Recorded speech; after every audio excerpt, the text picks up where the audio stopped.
Okay, I was debating on whether or not to do this article, right? But this article kept popping up on my home screen so many times that I couldn't avoid it. And I was like, let me just go ahead and talk about it, especially since I've already talked about the woman. But if you don't know who this is in this picture on the right, that is Ashli Babbitt. I've done a video about her. She was one of the ones that was killed during the invasion at the Capitol. And they talked about her a lot. And in a way, they're probably still kind of talking about her. But on the left is her husband, whose name is Aaron Babbitt. And he has now come out to say that he is suing the DC police because they are not telling him the name of the cop that shot and killed her. If he don't sit his you know what down somewhere with this, the biggest question he should be asking is, why was his wife at this invasion in DC back in January and not at home with him? That is what he should be doing. If it wasn't the case, if that was the case, she, would still be alive, and she wouldn't even be a topic of discussion. But you want to know who did this to her? Because see, they literally are trying their hardest to make her like a martyr or a victim of some sort when she is neither. Let's just be real here. Anybody who was out there doing what they did and engaging what they engaged in is not a victim or a martyr by any measure of the word. So I'm gonna go ahead and read this article and see what else they're talking about. The husband of Ashli Babbitt, the woman shot and killed while attempting to breach the speaker's lobby during the Capitol riot, is asking DC court to force police to turn over records about the officer who shot her. In a complaint filed in DC Superior Court last week, Aaron Babbitt, who lives in San Diego, California, claims the DC Metropolitan Police has failed to comply with the DC Freedom of Information Act. The complaint was filed by Terrell Roberts, an attorney with the Maryland-based law firm Roberts and Wood, which has been representing the Babbitt family. Babbitt claims in the complaint that he filed an FOIA request on April 21st asking for a slew of documents relating to his wife's death, including video footage of the incident, witness statement, and documents that identify the officer or person who shot Ashli Babbitt. To date, the U.S. Capitol Police have not identified which of the officers fired the fatal shot.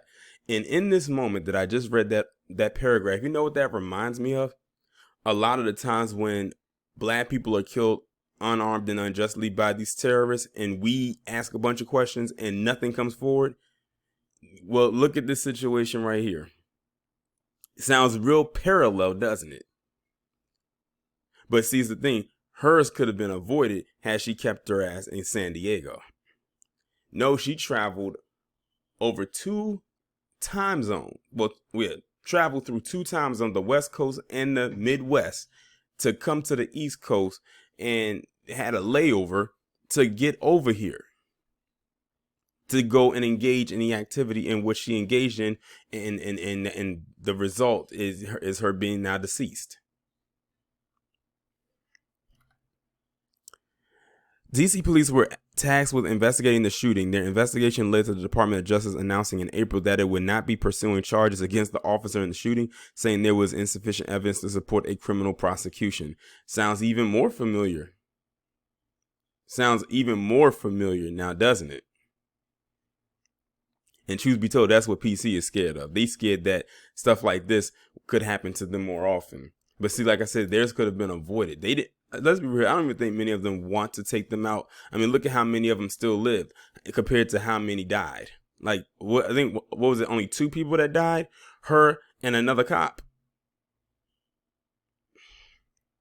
Specifically, the investigation revealed no evidence to establish that at the time the officer fired a single shot at Ms. Babbitt. The officer did not reasonably believe that it was necessary to do so in self-defense or in defense of the members of Congress and others evacuating the House chamber, the Justice Department said in a statement. So they don't even believe that the fatal shot that was delivered to her was even by the cop. They think it was probably by somebody else in the crowd who had a gun. But it's easier to say cop because they were the ones who were armed, that they know for sure were armed. As if no one else out in that crowd could have been armed. That was a lot of people, so it would be hard to tell who did and who didn't have a gun unless you actually saw their hand wrapped around a gun in their hand on their finger on the trigger. In an interview with WUSA 9 last month, Roberts said the family planned to file a $10 million wrongful death lawsuit against the Capitol Police, saying they view Babbitt as having been murdered. Again, why was she there? She was committing a crime. Like I said, they're trying to victimize her. That's why I said this thing is laughable. Like, they trying to make this woman a victim when she's clearly not. And I'm not the only one that feels that way. It's a fact. No one out there was a victim. Well, I'll put it this way. None of the ones out there who went and invaded that Capitol was a victim. They went on their own free will. But see, a lot of them saying, oh, it's because Trump said this. No, yeah, Trump said that, but you still had free will to not go. You weren't under brain control. But you know what? I wouldn't be surprised someone uses that as a defense. I mean, we've heard so much already. We have heard so many excuses already. Anything will do at this point. In the eyes of her family, of course she was, said attorney Terry Roberts. I mean, there was just no legal justification to take her life.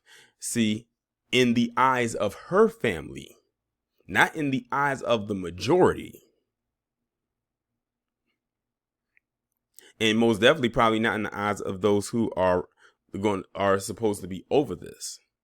In the eyes of her family, meaning her husband and maybe her parents, if they're still alive, or siblings, if she has any, are the only ones. And that's a very, very, very small minority. Of course, they're going to say that they're family, so that's going to be a biased view. But to everybody else, no, she was not a victim of anything. If anything, she was a victim of her own stupidity and ignorance. That's about as far as it goes. But to say that she was a victim of what happened that day, no.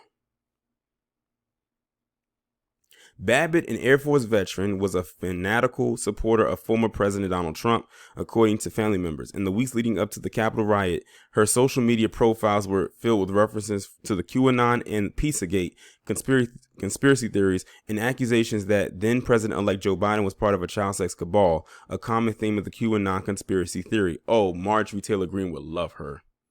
In this picture, they kind of look alike.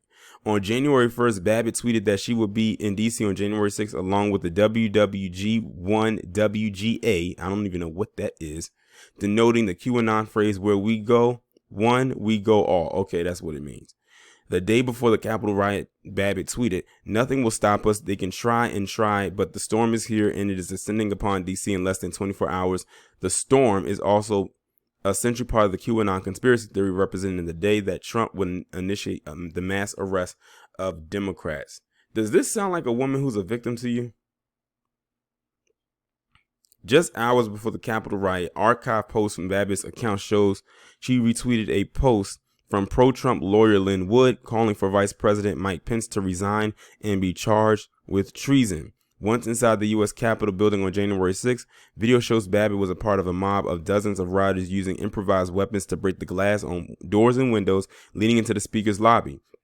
She was shot while attempting to climb through one of those windows, behind which a number of officers were barricaded. Roberts told WUSA 9 he thought the shooting was an obvious case of excessive force. Excuse me? But see, these lawyers got to get paid. You thought that shooting her was a use of excessive force when she broke into the Speaker's lobby and broke windows to get in there, and you thought they used excessive force? See, here's the thing. PC knows of their privilege in this establishment. They think they can go any and everywhere in any place and do anything that they want and not have any consequences fall upon them. Again, I say, Ashli Babbitt was not a victim, and this whole thing is laughable. She could have easily been stopped by the officer who shot her or numerous of other officers who were around and been arrested if that's what they wanted to do. There was no need to shoot her, Roberts said. Any rookie police officer with a set of handcuffs could have taken her into custody. She's an Air Force veteran. She was actually a military police officer herself. I am sure that she would have complied. Are you sure about that? Did they not, like, if you just listen to everything I just read here and go back up 2 paragraphs, does that sound like a woman that would have complied? Absolutely not. In the month since her death, Babbitt's shooting has become a cause celebra for some of the political right, including basically they've basically martyrized her. I don't know if that's a real word or not. Including Republican Arizona Representative Paul Gosar. Gosar, a staunch ally of Trump, and according to Stop the Steal organizer Ali Alexander, one of 3 Republican congressmen who helped organize the January 6th rally, claimed in a hearing last month that Babbitt had been executed. In a statement Wednesday, a DC police spokeswoman told WUSA 9 the department doesn't comment on pending litigation. As of Wednesday afternoon, department attorneys had not yet responded to the court filing. Yeah, they gonna keep that thing as open as possible, and they probably are just sitting. If I was them, I would be sitting back laughing at this. Honestly, like they literally are trying to make a victim out of her when she clearly wasn't. Like I said, nobody who went out there that day is a victim of anything but their own ignorance and stupidity. And if what happened to her, so be it. She knew the consequences of going out there, or she should have. And then the lawyer's talking about, well, they could have arrested her. I'm sure she would have complied. Okay. She ran up there. She did something illegal. And it's crazy. They want to shy away from calling what they did illegal. So basically what you're saying is that this can happen periodically with other groups of people and that won't be deemed illegal. Is correct? Or it's only legal when you do it. Like literally January 6th was the day PC as a collective showed their whole hand and ass at the same time. I didn't even know if that was possible, but it was that day. But yeah, this is stupid.